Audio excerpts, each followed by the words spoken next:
suis lissière. Le nom de lissier, en fait, vient de ce bâton. Ça, c'est un bâton de lisse.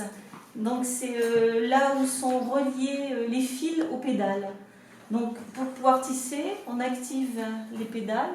Les bâtons tirent un fil sur deux, donc ils sont pris dans des petites boucles. Quand j'appuie sur une pédale, je tisse pour faire un aller. Pour faire le retour, j'active l'autre pédale et en fait, c'est ce qui fait la trame. Alors pour ça, on a un outil, c'est un grattoir. C'est une pièce métallique qu'on se sert pour faire pratiquement toutes les passées, comme ça. C'est ce qui sert à entasser la laine. Et ça, c'est le peigne. Alors le peigne, il serre tout, il tasse bien tout le tissu. Alors moi, je travaille en fait à partir d'une maquette, bien souvent. Alors je travaille soit avec des artistes peintres qui me présentent des maquettes qui ont envie d'être réalisées après en tapisserie. À partir de leur maquette, je fais un agrandissement. Alors l'agrandissement, ça s'appelle le carton. Le carton, c'est le modèle qui est en dessous, qui sert en fait de modèle. Donc nous, on travaille en suivant le modèle, en suivant le trait du dessin. On ne compte pas les fils, on a juste à suivre le trait et on travaille à l'envers. Donc on travaille à l'envers parce qu'on peut faire des nœuds, faire des croisages de fils qui ne se voient pas sur l'endroit.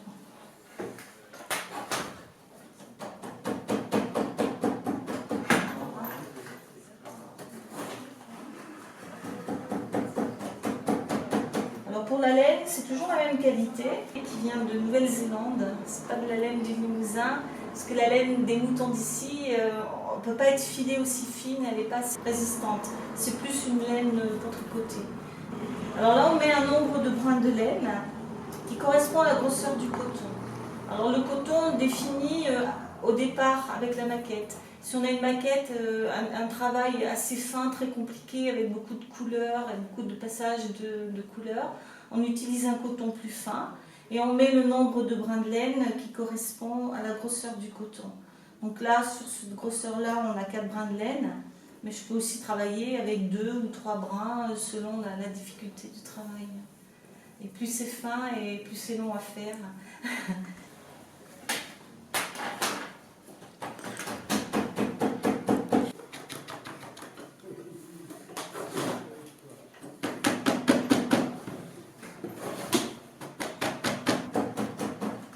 Alors moi j'ai appris le métier à Aubusson. J'ai fait l'école des Beaux-Arts il y a quelques années.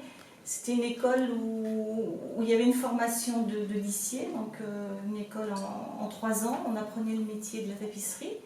On apprenait aussi à faire donc, ce qu'on appelle le carton, un agrandissement à partir d'une maquette.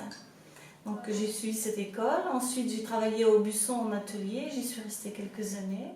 Donc j'ai installé mon atelier à Nouzerines. Alors j'ai une petite salle d'exposition et à l'étage j'ai mon atelier où j'ai plusieurs métiers à tisser.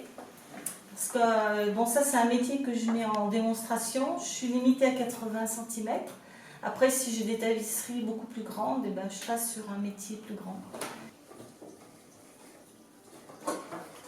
C'est un artiste qui habite à Nouzerines qui m'a proposé une maquette. Et à partir de cette maquette, j'ai fait un agrandissement, un carton. On a regardé ensemble le choix des couleurs, ce qu'il avait envie un petit peu. Donc là, dans ce travail-là, il y a de la soie, il y a du fil d'or, de la laine bien sûr. Et cet artiste ne connaissait pas la tapisserie et il m'a proposé ce travail, c'était une première aussi. Donc c'est intéressant de travailler aussi avec des artistes, avoir des échanges comme ça. Et puis je fais également quelques peintures. Alors ça, c'est pas mon métier, c'est plus un travail pour me détendre, pour me changer un petit peu du tissage. Mais quand même, quand je pars sur une peinture, bien souvent je pense tapisserie. Donc là, c'est pour ça que je fais des triptyques, je fais un mélange de peinture et tapisserie. Peinture à l'huile sur toile, c'est fin au couteau. Ensuite, j'ai essayé un petit peu de voir les épaisseurs que donne l'huile au couteau. Un peu m'ont rappelé le grain de la tapisserie, puisque ça fait un petit relief. Donc, du coup, j'avais fait cette partie en tapisserie. Et ensuite, j'ai retravaillé l'ensemble à l'huile sur toile.